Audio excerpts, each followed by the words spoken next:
எங்க சாமியாரு ஒவ்வொன்றையும் அப்படியே புட்டு புட்டு வைக்கிறாருங்க. நானும் என்னடா இது, எப்படி இவர் இதுக்கு முன்னாடி நம்மள பார்த்ததும் கிடையாது, ஒன்றும் கிடையாது.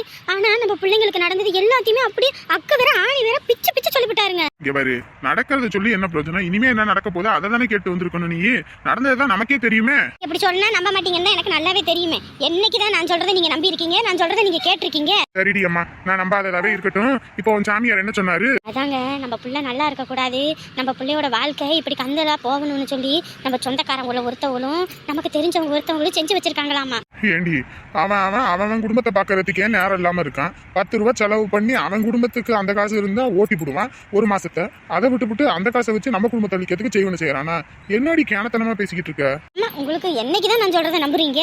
நான் என்ன பொய்யா சொல்றேன்? இம்புட்டின்னு சொன்ன அவர் தான் இதையும் சொல்றாரு. சரி, அப்ப நீங்க நம்ப மாட்டேங்கிறீங்க. சரி, அப்புறம் எப்படி இதெல்லாம் அவர் சரியா சொல்லியிருப்பாரு? எனக்கு புரியலம்மா, எனக்கு இது ஒன்றும் புரியல, எனக்கு ஒன்றும் விளங்கவும் இல்லை. உங்களுக்கு என்னைக்குதான் விளங்கிருக்கு இது விளங்குறதுக்கு? நம்ம குடும்பத்தை அழிக்கணும்னு நம்ம சொந்தக்காரனும் நமக்கு தெரிஞ்சவனு தான் செஞ்சிருக்கானுங்களாம். அதுவும் நம்ம வீட்டில் தின்றுருக்கானுங்களாமா. நம்ம உண்ட வீட்டுக்கு ரெண்டாங்க பண்றானுங்களே, அவங்க ஒரு நாள் உருப்பிடுவாங்க, என்னைக்கும் உருப்பிட மாட்டாங்க. எந்த சொந்தக்காரன்னு தெரியலையேங்க. ஒருவேளை தெரிஞ்சவனா நம்ம வீட்டில் நம்ம பிள்ளைய கூட்டிகிட்டு போன அந்த மாட்டுக்காரன் அவன் எதுவும் செஞ்சிருப்பானோ? ஏன்டி இப்ப அவனை பத்தி பேச்சு? ஏன் அவனை பத்தியே பேசாத, விடு. முடிஞ்சதாவே இருக்கட்டும். முடிஞ்சதா இருக்கட்டுமா? நான் சாமியார்கிட்ட சொல்லியிருக்கேன், இந்த கயிறை கட்டினதுக்கு அப்புறம் மாப்பிள்ளை நம்ம பேச்சு கேட்கலன்னா சுடுகாட்டில் வச்சு ஒரு பூஜை பண்ணணும்னு சொல்லியிருக்காரு. அந்த நேரத்தில் அது யார் என்னன்னு கேட்பேன். அந்த நேரத்தில் இவனு மட்டும் சொன்னாங்கன்னு வை, அவனை நிம்மதியாகவே வாழ விட மாட்டேன். என் பிள்ளை வாழ்க்கையை அழிக்கணும்னு நினச்சவன் ஒருத்தனையும் உரிமை நிம்மதியாக வாழ விட மாட்டேன். நம்ம சொந்தக்கார பையன் ஏன் சொந்தமா இல்லை உங்கள் சொந்தமா இல்லை நம்ம மருமக வீட்டு சொந்தமா என்னன்னு தெரியல. ஒருவேளை நம்ம மருமக வீட்டில் எதுவும் செஞ்சுருப்பாங்களோ? நம்ம மருமக பிள்ளைக்கும் நம்ம பிள்ளைக்கும் சண்டையாக கிடந்தது. அப்போ அந்த பிள்ளை எதுவும் அவங்க அம்மா அப்பாவுக்கு போன போட்டு சொல்லி ஒருவேளை அவங்க எதுவும் நம்ம குடும்பம் அழிஞ்சு பண்ணி எதுவும் செஞ்சு வச்சிருப்பாங்களோ? அதுக்கப்புறம் தானே நம்ம பிள்ளைக்கு மாப்பிள்ளைக்கும் சண்டையா கிடந்தது. வாயை வச்சுட்டு கம்முன்னு இருக்கு. வீட்டுல மருமகளும் பையனும் இருக்காங்க, நீ பாட்டுக்கு வாயை வச்சுட்டு கம்முன்னு இருக்காம அதை இதுன்னு சொல்லி கடைசியில நல்லா இருக்க குடும்பத்தை நாரடிச்சிட்டு போயிடாத. ஏங்க, ஒண்ணு யோசிக்கிறேன்னா அது இப்படிதான் பேசுவீங்களா? நல்ல அந்யூன்யமா இருந்த மாப்பிள்ளையும் பொண்ணும் எப்படி இந்த மருமக கிட்ட சண்டை போட்ட உடனே இப்படி ஆனாங்க? ஒருவேளை அவங்க தாங்க ஏதோ செஞ்சிருக்கணும். இல்லைன்னா மாப்பிள்ளை நம்ம பிள்ளை மேல எல்லாம் கோபப்படுற ஆளே கிடையாது. பிள்ளை அப்படி தங்கமா தாங்கின மனுஷன் எப்படி நம்ம பிள்ளைய வெறுப்பாரு? ஏண்டி 4 மாசமா உன் பிள்ளை இந்த மாதிரி நிலைமையில இருந்து நம்ம கிட்ட சொல்லாம மறைச்சு வச்சிருக்கிறா. அது சொல்லி தொலைஞ்சிருந்தாலாவது இதை நம்ம ஏதாவது ஒண்ணு பண்ணியிருக்கலாம்ல. எதையும் சொல்லாம விட்டது உன் பிள்ளையோட தப்பு. அது நான் அன்னைக்கு தான் தெரியணும்னு தலையில எழுதியிருக்கோ என்னவோ. அதுக்கு போய் அந்த பிள்ளை மேல சந்தேகப்பட்டு பேசிக்கிட்டு இருக்கிறவ கொஞ்சமா அறிவு இருக்குதாடி உனக்கு? நம்ம பையன் காதல விழுந்தா என்ன நடக்கும்? குடும்பத்தையே பிரிச்சு தனி கொடுத்தனதும் போனாலும் போயிருவாண்டி. ஏற்கனவே புள்ள வாழ்க்கை எப்படி பையனை நம்மளை விட்டு பிரிஞ்சு போயிட்டா அப்புறம் நம்ம இத்தனை வருஷம் கஷ்டப்பட்டு சம்பாதிச்சு இப்படி சொத்து சேர்த்தது எதுக்கு? இல்ல எதுக்குன்றேன். உங்களுக்கு என்னைக்குதான் புள்ள மேல அக்கறை இருக்கு? மேல அக்கறை இல்லாம தான் அந்த வீட்டுல போய் என் பிள்ளைய கட்டிக்கங்கன்னு சொல்லி காலில் விழுந்தனா? அவங்க கிட்ட என் பிள்ளைய கட்டிக்கங்கன்னு சொல்லி போய் கெஞ்சினா? சொல்லு பாப்பா. அப்படி எல்லாம் இருந்திருந்தா அது என்னைக்கு ஓடி போனாலும் அன்னைக்கே எல்லாம் வெட்டி விட்டுட்டு போய் தொலையட்டும்னு விட்டுருப்பேன். மறுபடியும் வீட்டுக்குள்ள கூப்பிட்டு வச்சிருக்க மாட்டேன். அதை முதல்ல ஞாபகம் வச்சுக்க. பெத்தவளா நீ சுமக்கிறதோட உன் கடமை முடிஞ்சிடும். அதுக்கப்புறம் ஒவ்வொரு நிமிஷமும் நெஞ்சில சுமந்து அவங்களுக்கு நல்லது கெட்டது செய்யணும், அவங்களுக்கு எல்லாம் பண்ணணும் வைக்கணும். ஒவ்வொரு நிமிஷமும் படிப்புல இருந்து எந்தெந்த இடத்துக்கு அவங்க போகணும் வரணும், அவங்க எந்தெந்த வயசுல என்னென்ன தேவை இல்லைன்னு தெரிஞ்சுக்கிட்டு அதுக்கேற்றாப்புல அவங்களுக்கு சேர்க்கணும். அதுக்கப்புறம் கல்யாணத்துக்கு அப்புறமா அவங்களை நிம்மதியா நம்மளை விடுவாங்களா? அதுக்கப்புறமா நம்ம பிள்ளைங்களை எந்த கஷ்டமும் போற வீட்டில் பற்றக்கூடாதுன்னு அவங்களுக்கு சொத்து சுகம் சேர்த்து வச்சு அதுங்க பிற்காலத்துல அதுங்களுக்கு தேவைப்படும் போது நம்ம சொத்து இல்லாம அதுங்க கஷ்டப்படக்கூடாது. அதுங்க வருங்காலத்துக்கு சேர்த்து வைக்கிறதாண்டி ஒரு அப்பன் அப்படின்னு ஒவ்வொன்றையும் பார்த்து பண்ணிக்கிட்டு இருக்கேன். எனக்கு அக்கறை இல்லைன்ற நீ அப்படி அக்கறையோட என்ன செஞ்சுட்ட? பிள்ளைய மாப்பிள்ளையோட விட்ட. இப்ப எந்த லட்சணத்துல வந்திருக்கு? அப்பயும் என்னையே தானே அதட்டிக்கிட்டு தெரிஞ்ச. என்ன காலங்கத்துல 2 பேரும் சண்டையை போட்டுக்கிட்டு கிடக்குறீங்க? அப்பாருக்கு என்ன வேலை? எப்ப பார்த்தாலும் கரிச்சு கொட்டுறதுதானே வேலை. ராத்திரி எத்தனை மணிக்கு வீட்டுக்கு வந்தீங்க? ராத்திரி வரத்துக்கு ஒரு 12:30 மணி பக்கம் ஆயிப்போச்சு. ஏன்டா அவ்வளவு நேரம் என்னடா பண்ணிக்கிட்டு இருந்தீங்க வெளியே? நேரங்காலமா போகணும் வரணும். பகல் நேரத்துல போய் சுத்துங்க வாங்க, யாரும் உங்களை வேண்டானா? ராத்திரி நேரத்துல பொட்டப்பிள்ளைய வெளியே கூட்டிகிட்டு போய்கிட்டு வந்துகிட்டு ஏதோ கீச்ச எதுவும் வந்துட்டா என்ன பண்றது? காலமே கெட்டு போயிருக்கு இல்லையா? இதுல வேற நகையை அள்ளி போட்டுக்கிட்டு போறீங்க. கழுத்துல நகையை இது கழட்டிக்கிட்டு போயிட்டா என்ன பண்றது ராத்திரி நேரத்துல? அட நீங்க வேறப்பா. டீ கடையில் 9 மணிக்கு இருந்தோம். சரி டீயை குடிச்சுட்டு சாப்பிட்டது கொஞ்சம் ஜீரணமாகும்னு சொல்லிட்டு அப்படியே நடந்து வருவோம் அப்படின்னு பார்த்து அந்த டீ கடையில் உட்காந்துருந்தோம். அவங்க தான் உங்க மாப்பிள்ளை வந்தாரு. மாப்பிள்ளையா? அதான் உங்க பொண்ணோட புருஷன். உன் மாப்பிள்ளைய பத்தி என்னடா பார்த்து பேசிக்கிட்டு இருக்க நீ? உன் புருஷன் ஏன் புருஷன்? மா அவர் நேத்து என்ன பண்ணாருன்னு உனக்கு தெரியுமா? எப்படி பேசினாரு தெரியுமா? அவரு என்னடா உன்னைய பேசினாரு? சரியான தண்ணி நிக்கிறதுக்கு நிதானம் இல்ல, தள்ளாடிக்கிட்டு பேசுறாரு. எனக்கே சங்கட்டமா போச்சு. ஒரு காலத்துல நான் குடிச்சுக்கிட்டு இருக்கும்போது என்னை அதட்டிக்கிட்டு குடிக்க கூடாது வைக்க கூடாதுன்னு சொன்ன மனுஷன் இன்னைக்கு முழு நேர குடிகாரனாவே மாறி ஐயோ சாமி அவ்வளோ கேவலமா இருக்காரு. பார்க்கவே எனக்கே அசிங்கமா இருக்கு. முடியெல்லாம் வளர்ந்து ஐயோ ஆண்டவனே. இதுல வேற வீட்டுக்கே போறதில்ல போல இருக்கு. உன் மருமகளை பார்த்து இந்த குடும்பத்தை நம்பாத வைக்காத. இந்த குடும்பத்தை நம்பி நான் நடுத்தருவுக்கு வந்துட்டேன். இப்போ என் வீட்டுக்கு கூட போக முடியல. எங்க அம்மா அப்பா அப்பயே வேண்டாம் வேண்டாம்னாங்க. இந்த பொண்ணு நான் தான் வம்படியே கல்யாணம் பண்ணுவேன்னு கல்யாணம் பண்ணேன். இன்னைக்கு என் வாழ்க்கையே போச்சு. அப்படி இப்படின்னு ஓராயிரம் பேச்சு. இதுல வேற உன் மருமவ ரொம்ப நல்லவ, நீதாம்மா அந்த குடும்பத்துக்கு சரி, நல்லா நீ பேசுன, உன்னையே தான் நான் கெட்டவன் நினைச்சேன். இதுல வேற அவளை நம்பினதுக்கு அவள் நல்லா எனக்கு தண்டனையை கொடுத்துட்டா. அப்படி இப்படின்னு அவர் பாட்டுக்கு பேசிக்கிட்டு கிடக்குறாரு. நம்மள அவரை வந்துட்டு இது பண்ணோம், எதுக்கு அந்த மனுஷன் அப்படி பேசிக்கிட்டு இருக்காரு? அப்புறம் மஞ்சுளா இருந்துட்டு நேத்தே உங்ககிட்டலாம் வந்து சொல்லி சரியான சண்டையை போடுவோன்னு பார்த்தேன். மஞ்சுளா இருந்தால் அத்தைக்கு மாமாவுக்கும் இதில் எதுவும் சொல்ல வேணாம், ஏற்கனவே அவங்க மன வருத்தத்தில் இருக்காங்க. இதில் வேற இதெல்லாம் தெரிஞ்சதுன்னா வேற இன்னும் வருத்தப்படுவாங்க. நீங்கள் எதுவும் சொல்லாதீங்கன்ட்டா. அதனால தான் சரி எதையும் சொல்ல வேணாலும் மறைச்சிக்கிட்டேன். இல்லைன்னா நேற்று அந்த மனுஷன் பண்ணினதுக்கு அவ்வளோ ஆத்திரம். அவள் தான் கையை பிடிச்சி தரன்னு இழுத்துட்டு வந்துட்டா. வாங்க வாங்க வாங்கன்னு. ஆண்டவனே, ஒரு காலத்தில் எப்படி இருந்த பையன், குடி கிடின்னு எதுவும் இல்லை. இப்போ எல்லா கெட்ட பழக்கமும். ஷோ, ஆவதும் பெண்ணாலே அழிவதும் பெண்ணாலேன்னு சும்மாவா சொன்னாங்க? ஒரு மனுஷன் வாழ்க்கையில முன்னேறணும்னு துணை நிற்கணும் ஒரு பொண்ணால முடியும். அதே மனுஷனை அழிக்கிறதுக்கும் ஒரு பொண்ணால முடியும்னு நம்ம வீட்டிலே இருக்குது பாரு. என்ன சொல்ல? அப்படியே பேசடி, அப்படியே நின்னுட்டு இருக்கா சேல கணக்கா. அம்மா வேண்டாம்மா. ஏண்டாம் நோண்டான்னு வெயி, கடைசி முழுக்க நீ இப்படியே இருக்க வேண்டியதான். காலத்துக்கு மணி ஆட்டிக்கிட்டு பேசுடி. அண்ணி உடம்பு இப்போ எப்படிங்க இருக்கு? உமா, நீ என் அண்ணின்னு கூப்பிடும்போது எவ்வளோ சந்தோஷமா இருக்கு தெரியுமா? என்கிட்ட நீ பேசவே மாட்டல எப்பயும். அப்படின்னு இல்லைங்க அண்ணி, என்ன உனக்கு பிடிக்காதுன்னே நினைச்சேன். நீ என் அண்ணின்னு கூப்பிடும்போது அவ்வளோ சந்தோஷமா இருக்கு. இருக்குமல்ல, ட்ரைனிங் யாரு? நான் இல்ல. அண்ணி என்ன சாப்பிட்றீங்க இப்போ? எனக்கு ஒன்றும் வேணாம். அம்மா இப்போதான் ஃப்ரூட்ஸும் ஜூஸும் கொடுத்தாங்க. அது குடிச்சதே இன்னும் வயிறு ஃபுல்லாக இருக்குது. அண்ணி இந்த மாதிரி நேரத்துலலாம் மேலே கீழேல ஏறி இறங்கக்கூடாது அண்ணி.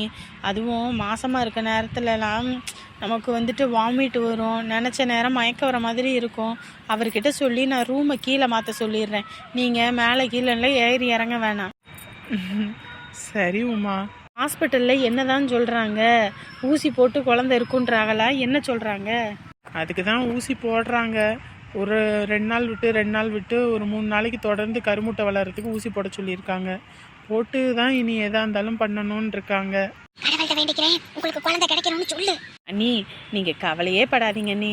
நான் கடவுள்கிட்ட கண்டிப்பாக உங்களுக்காக வேண்டிக்கிறேன். அடுத்த வருஷம் இந்நேரம் உங்கள் கையில் பொண்ணோ பையனோ இருக்கும் பாருங்களேன். உமா, அந்த மாதிரி மட்டும் நடந்துச்சுன்னு வையே, நிஜமாவே உன் வாய்க்கு நான் சக்கரை போடுவேன். நீ என்ன கேட்குறியோ அதை நான் கொடுத்துருவேன். பார்த்துக்க. என்னடி வேணும்? நீயும் உங்கள் ஆத்தா கறியில் வீட்டை விட்டு போனால் அது போதும் எனக்கு. அண்ணி அது மட்டும் இல்லை அண்ணி, உடம்ப நல்லா குளிர்ச்சியாக வச்சுக்கணும். ரொம்ப சூடாலாம் வச்சுக்க கூடாது, சரியா? நான் ஜீரக தண்ணியெல்லாம் போட்டு தரேன், அதெல்லாம் குடிங்க.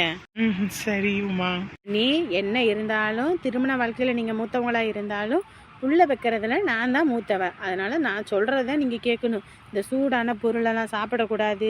இந்த பப்பாளி, இந்த பைனாப்பிள் அதெல்லாம் நீங்கள் எடுத்துக்கவே கூடாது. இந்த எள்ளு மிட்டாயி அதெல்லாம் சாப்பிட்றாதீங்க, சரியா?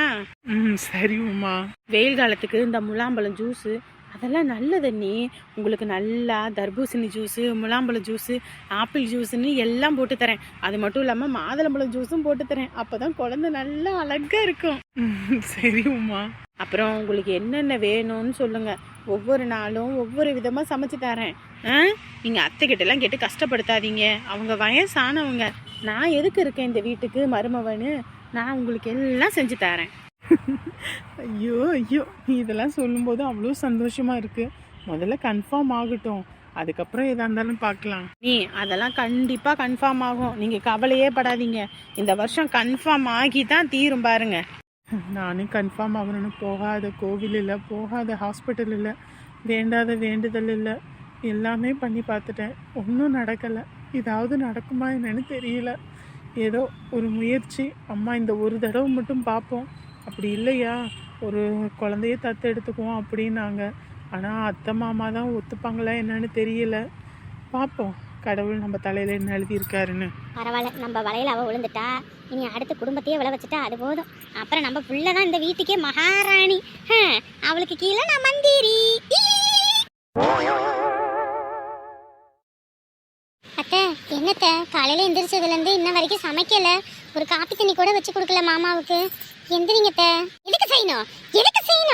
அவன் தான் நம்மளை விட முக்கியமா வேற ஒருத்தி இருக்கான்னு சொல்லிட்டான்ல. இனிமே அவனுக்காக என் கையால ஒரு பச்சை தண்ணி கூட மோந்து தர மாட்டேனே. நான் மோந்தே தர மாட்டேன். அவன் விக்கிக்கிட்டு செத்தாலும் பரவாயில்ல. அத்தை, என்ன வார்த்தை பேசுறீங்க? மாமாவை பத்தி எப்படி பேசாதீங்க அத்தை. பாத்தியாமா, பாத்தியா, இப்ப கூட அவனை ஒரு வார்த்தை சொன்னதுக்கு நீ எப்படி கொந்தளிச்சு வர. ஆனா அந்த பயலுக்கு கொஞ்சமாவது அறிவு இருக்குதா? உன்ன மாதிரி ஒரு தங்கத்தை விட்டுவிட்டு ஏதோ ஒரு தகரத்தை தேடி போறானே. அவ யாரு, எந்த ஊர்க்காரி, எந்த கட்டு சிரிக்கின்னு தெரியல. அவளெல்லாம் நம்பிக்கிட்டு இவன் இருக்கானே. ஏன் சொல்லு பாப்போம். வாழ்க்கையே போச்சு, அவ்வளவுதான். அவன்னு தெரியல, நம்ம குடும்பத்தையே பிரிச்சு தள்ளிட்டா. போ அத்தை, ஒருவேளை மாமா பொய் சொன்னாலும் சொல்லுவார் அத்தை. இருக்குமா, இருக்கும். நம்ம வாயை அடைக்கணும்னு அவன் பொய்ய சொன்னாலும் சொல்லுவான், நம்ப முடியாது. ஆனா அந்த பையன் இப்படி சொன்னானு நீ அண்ணன் கிட்ட இது சொல்லிவிடாதம்மா. அப்புறம் அண்ணன் அவ்வளவுதான் என்னை கொண்டே போடும். இதுக்கு தான் என் பிள்ளைய கூட்டிக்கிட்டு போய் அங்கே உட்கார வச்சியா, வீணாசைய வளர்த்தியான்னு என்னைய ஐயோ அசிங்கமா நினைச்சிடும். ஐயோ, என்னால நினைச்ச பார்க்க முடியல. இந்த கையால அண்ணனுக்கு அன்னைக்கு பாக்கு தட்டெல்லாம் மாத்திவிட்டேன். இப்போ நான் எந்த முகத்தை வச்சுக்கிட்டு அவங்கள மேல முழிப்பேன். ஐயோ அத்தை, அத்தை, மாமா பாத்தியாமா, பாத்தியா, இப்ப கூட நம்மள ஒருட்டு பார்த்தானே பாத்தியா, எந்திரிச்சா குளிக்கிறதுக்கு போறான் பாத்தியா. அத்தை, மாமா பாவம் அத்தை, திட்டாதீங்க அத்தை. யாரோ ஒருத்தி மாமாவுக்கு ஏதோ பண்ணி வச்சுட்டா போல இருக்கு. அதான் மாமா இப்படி இருக்காரு. இல்லைன்னா அவர் ரொம்ப நல்ல மனுஷன். என் பையன் நல்லவன் தான், என் பையன் நல்லவன் தான். அந்த அவன்னு தெரியல, அவதான் அதை இதுன்னு சொல்லி இவன் மனசை மாத்தி இருக்கா. இல்லைன்னா என் பையெல்லாம் மாறுறவனே கிடையாது. இத்தனை வருஷம் இல்லாம இப்ப இப்படி சொல்றானா, அதுக்கு ஏதோ மாய மந்திரம் தான் காரணம். விட மாட்டேமா, நான் விட மாட்டேன். அவ எந்த இடத்துல இருக்கான்னு தெரியல. ஒருவேளை ஆபீஸ்ல எது வேலை செய்யறவளா இருக்குமோ, ஒருவேளை அப்படியே கூட இருக்கும். ஆமா ஆமா, அப்படியே கூட இருக்குமா, ஆபீஸ்ல கூட இருக்கும். நம்ம இன்னைக்கு ஆபீஸ்க்கு போவோம். அது அவன்னு கண்டுபிடிப்போம். முட்டிச்சு அவளை இழுத்து போட்டு நல்லா சாத்துன்னு சாத்துவோம். அதைதான் பண்ணி ஆகணும். அப்பதான் இவன் பக்கம் தலை வச்சு படுக்க மாட்டான். அது யாரு எப்படின்னு எப்படியத்த தெரிஞ்சுக்கிறது? அது எப்படி தெரியறது? இந்த ஏத்த வீட்டுல பத்திரகாளி அக்கா அவங்க புள்ளையும் அவன் கூட தானே வேலை செய்யுது. தனலட்சுமி கிட்ட கேட்டா என்ன எதுன்னு சொல்லிடும். அதுக்கப்புறம் தனலட்சுமிக்கு என்ன தெரியாமையா இருக்கும். அந்த பிள்ளைகிட்ட கேட்டு அவனு மைத்தை இழுத்து போட்டு 4 சாத்து சாத்தி போடுறேன் பாரு. அதான் நடக்க போகுது பாரு. நம்ம பொண்டாட்டி உக்காந்துருக்கா. நேத்து வேற கட்டிங்கே போட முடியல, கையில சுத்தமா காசு இல்லாம கிணத்துல குடிச்சதுல பாக்கெட்ல இருந்த 100 ரூபாயும் போச்சு. சிம்ரனே சிம்ரனே, ஒரு வழங்காதவன் வீட்டுக்கு வந்துட்டு சிம்ரனு கொம்முரனு நான் பாட்டு கூப்பிட்டுக்கிட்டே இருக்கேன், காதுல விழுகவே மாட்டேங்குது. ஒருவேளை பால் பாண்டியோட பேய் இவ உடம்புல தான் இருக்குமோ? மறுபடியும் கூப்பிடுவோம். சிம்ரனே சிம்ரனே. வீணா போனவன் போனா ஒரு அப்பனா. பெத்த பையனோட நிலைமை இப்படி இருக்கே. பெத்தவ கருத்தை அடிச்சுக்கிட்டு கிடக்குறாளே. இவனுக்கு அதை பத்தி ஏதாவது ஒரு அக்கறை இருக்குது? ஒரு இதுவும் இல்லை. இதெல்லாம் மனுஷனே கிடையாது. சிம்ரன்னு கூப்பிட்டா திரும்ப மாட்டேங்கிறா. ஒருவேளை பால் பாண்டின்னு கூப்பிடுவோமா? அதையும் தான் கூப்பிட்டு பாப்போமே. பால் பாண்டி. என்னையா என்ன அதாடி, சிம்ரன்னு கூப்பிட்டா திரும்பல, பால் பாண்டின்னு கூப்பிட்ட உடனே திரும்பிட்டா. ஒருவேளை பால் பாண்டியோட ஆத்மாத்த உடம்புக்குள்ள இருக்குமோ? ஐயோ, ஓடிடுடா மாடசாமி, இல்லைன்னா ஒரே அடி காட்டிட போகுது.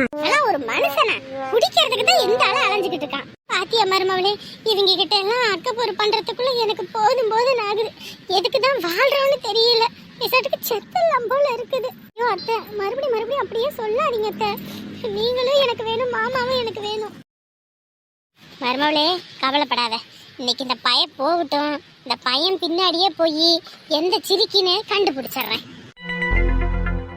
சப்பா, எம்மாடி எம்மாடி, வந்துட்டீங்களா?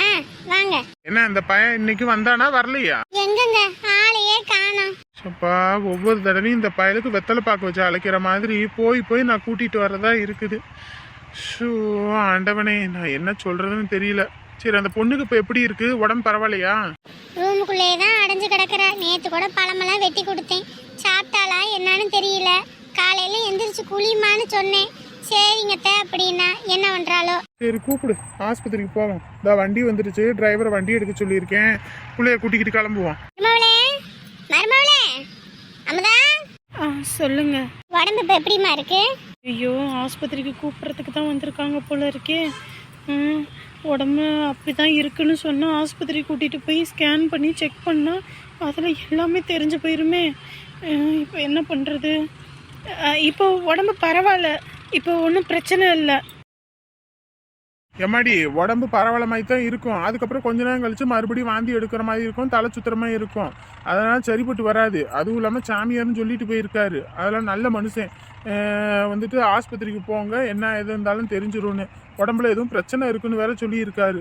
என்ன எதுன்னு போய் பார்த்துட்டு வந்தாதாம்மா பரவாயில்ல. இல்லைன்னு வை ஒன்று கிடக்க ஒன்றுனா எதுவும் பண்ண முடியாது. சரியா? கிளம்புமா, போவோம். டிரைவர் தம்பி வேற வந்துட்டான் வண்டி எடுத்துக்கிட்டு. அந்த பையன் வரலன்னா என்ன, நாங்க கூட்டிட்டு போறோம். கிளம்பு போ. அதை ஏற்கனவே பொண்ணு கிளம்பிருக்கல, அப்புறம் என்ன? இல்லைங்க, சேலை எதுவும் கட்டுனா கொஞ்சம் பரவாயில்லன்னு பார்த்தேன். நான் சேலை கட்டிட்டு வரேன். அதுக்குள்ள அம்மாவுக்கு பணம் போட்டு சொல்லிடலாம். அவளை எந்த பொண்ணுங்கம்மா சேலை கட்டுது? வாமா, அப்படியே வாமா. ஐயோ இன்னைக்கு விட மாட்டாங்க போல இருக்கே. அதுவும் சரிதான். நானும் உங்ககிட்ட படிச்சு சொல்லிட்டேன், நீயும் கேட்ட மாதிரி இல்லை. சரி விடு, உனக்கு எது பிடிச்சிருக்கோ அதே மாதிரி இரு. நீ எங்களுக்காக நீ ஒன்றும் மாற வேணாம். வா, இதே துணியோட போவான். இல்லைங்க அத்தை, இப்போ எனக்கு உடம்பு பரவாயில்ல, நான் நல்லா இருக்கேன், எனக்கு எந்த பிரச்சனையும் இல்லை. ஆமா என்ன நல்லா இருக்க? முகமெல்லாம் வாடி போய் கிடக்குது, கண்ணெல்லாம் கருவலி விழுந்து கிடக்குது. இதெல்லாம் உடம்பு ஏதோ ஒன்று ஆகி போச்சுன்னா ஒன்றும் பண்ண முடியாதுமா. அதுவும் இல்லாமல் உன் புருஷங்கார வேற எங்கிட்டு போய் தொலைஞ்சான்னு தெரியல. அவனை தேடுறதா இல்லை உன்னைய பார்க்கறதான்னு தெரியல. அதான் உங்க அப்பா அம்மாவுக்கு பதில் சொல்ல முடியாதுமா. வாமா, நம்ம போவோம். இல்ல நான் வரல. ஏமா ஆஸ்பத்திரிக்கு போனா ஊசி போடுவாங்கன்னு நினைச்சு பயப்படுறியா? நம்ம டாக்டர்கிட்ட சொல்லி ஊசி எல்லாம் போட வேணாம்னு மாத்திரை மருந்து மட்டும் வாங்கிட்டு வருவோம். வா. வரலன்னா கேளுங்களே, நான் வரல. ஏமா ஓ நல்லதுக்காக தானே நாங்க கூப்பிட்டுக்கிட்டு கிடக்குறோம். எங்க நல்லதுக்காக கூப்பிட்டுக்கிட்டு இருக்கோம்? வரலன்னு சொல்லிக்கிட்டு இருக்க. முதல்ல வா. ஆமாம்மா, எதுவுமே முளையிலே பாத்துறணும். அது விளைய விட்டோன்னு வை, பின்னாடி உயிருக்கே பிரச்சனையா போயிடும். கிளம்பு போவோம். ஐயோ நான் வரலன்னு சொல்ல கேளுங்களே, நான் வரல எங்கேயும். நீ பாட்டுக்கு வாந்தி எடுத்துக்கிட்டு கிடப்ப, எதுக்கும் வரமாட்டேன். நாளை பின்ன உங்க அப்பா அம்மா வந்து கேட்பாங்க, என் பிள்ளை உடம்பு சரியில்லை கடந்தாலே நீங்க என்ன ஆஸ்பத்திரி கூட்டிட்டு போனீங்களா, வச்சீங்களா, இதுக்கு தான் கட்டி கொடுத்தமான்னு சொல்லி எங்களை தான் மானாவரியே பேசுவாங்க. அந்த பேச்செல்லாம் எங்களை வாங்க சொல்றியா? முதல்ல வா. ஐயோ எனக்கு நல்லா இருக்கு, எனக்கு எந்த பிரச்சனையும் இல்லை, விடுங்க முதல்ல. இதெல்லாம் ஆஸ்பத்திரிக்கு போனா தெரிஞ்சிடும். வா, நல்லா இருக்கிறது நல்லா இல்லாம இருக்கிறதும். நீங்களும் உங்க பிள்ளைகிட்ட பேசுங்கன்னா பேச மாட்டீங்க, ஏன் மூஞ்சியே பார்த்துக்கிட்டு இருப்பீங்க. இன்னைக்கு நானே முடிவு பண்ணி, எம்மாடி எனக்கு உடம்பு சரியில்லை, சாயங்காலம் நீ நேரமா வீட்டுக்கு வான்னு சொல்றேன். நீங்க மாப்பிள்ளைய வர சொல்லுங்க, அதுதான் சரி. என்னதான் இருந்தாலும் பிள்ளைகிட்ட ஒரு வார்த்தை சொல்றது இல்லையா? சொல்லாம எப்படி? ஆமா, நீங்களும் சொல்ல மாட்டீங்க, நம்மளும் ஏதாவது ஒன்று சொல்லலான்னு பார்த்தா ஏதாவது ஒரு பிரச்சனை, ஏதாவது ஒரு வில்லங்க நடந்துகிட்டே இருக்கு. இந்த மாப்பிள்ளை விஷயத்தை பத்தி பேச்சே எடுக்க முடியல. இதுதான் சரியா இருக்கும். நம்ம பிள்ளைய இப்படி வர சொன்னாதான் வருவா, அப்புறம் ஆடதை பார்த்துக்கிட்டோம். இனிமே எல்லாம் கடவுள் விட்ட வழிதான். இவர் இங்கதான் இருக்காரு. சரி, இவர்கிட்ட பேசிடுவோம். அந்த தம்பி வந்திருக்கு பாருங்க. சொல்லுங்கப்பா. வீட்டு வேலையெல்லாம் இப்ப எப்படி நடந்துட்டு இருக்கு? இன்னும் ஒரு மாசம் தானேப்பா, அதை முடிச்சிடலாம்ப்பா, கவலைப்படாதீங்க. எங்க அம்மாவும் அவளும் பண்ற டார்ச்சரு நம்ம எதுவும் சொல்றதுக்கு இல்லை. எனக்கு ஒரு 2 வாரத்தில் இல்லை 1 வாரத்தில் முடிச்சு கொடுக்க முடியுமா? 10 பேர்னாலும் சரி 20 பேர்னாலும் சரி மொத்த பேத்துக்கும் நான் சம்பளம் கொடுக்குறேன். எனக்கு இந்த 1 வாரம் 1.5 வாரத்தில் முடிக்கணும். அந்த மாதிரி பண்ணிடுங்களே. என்னப்பா நீங்க 3 மாசத்து இருக்க வேலையை 1.5 மாசத்துல முடியும். நீங்க இப்போ 2 வாரம் 1 வாரத்தில் முடியுன்றீங்க. ஆள் கிடைக்கணும் இல்லையா? அது வேற வெயில் காலம், இந்த டைம்ல ஆள் கிடைக்கிறது ரொம்ப கஷ்டம். ஐயோ 5 10 நான் கூடுதலாக கூட போட்டு தரேன். ஆனால் எனக்கு இந்த 2 வாரம் இல்லைன்னு 1 வாரத்துக்குள்ள முடிச்சு ஆகணும். ஏன்பா அவ்வளவு நெருக்கடி என்னப்பா? அதான் இப்போ இருக்கிறது சொந்த வீடு தான். எங்களை மாதிரி வாடகை வீடாக இருந்தால் கூட சொல்லலாம், இந்த வீடு பிரச்சனைனா இன்னொரு வீட்டை டக்குன்னு கட்டிக்கிட்டு போகலான்னு. நீங்கள் சொந்த வீட்டில் தானே இருக்கீங்க, அப்புறம் என்ன பிரச்சனை? என்ன பண்ணுறது, வீட்டில் உள்ளவங்களோட நிம்மதி இல்லைன்னா நம்ம என்னென்ன தான் பண்ணி தொலைகிறதா இருக்குது. ஏப்பா வீட்டை கட்டிப்பாரு கல்யாணத்தை பண்ணிப்பாருன்னு சொல்லுவாங்க. ரெண்டும் கஷ்டம்யா.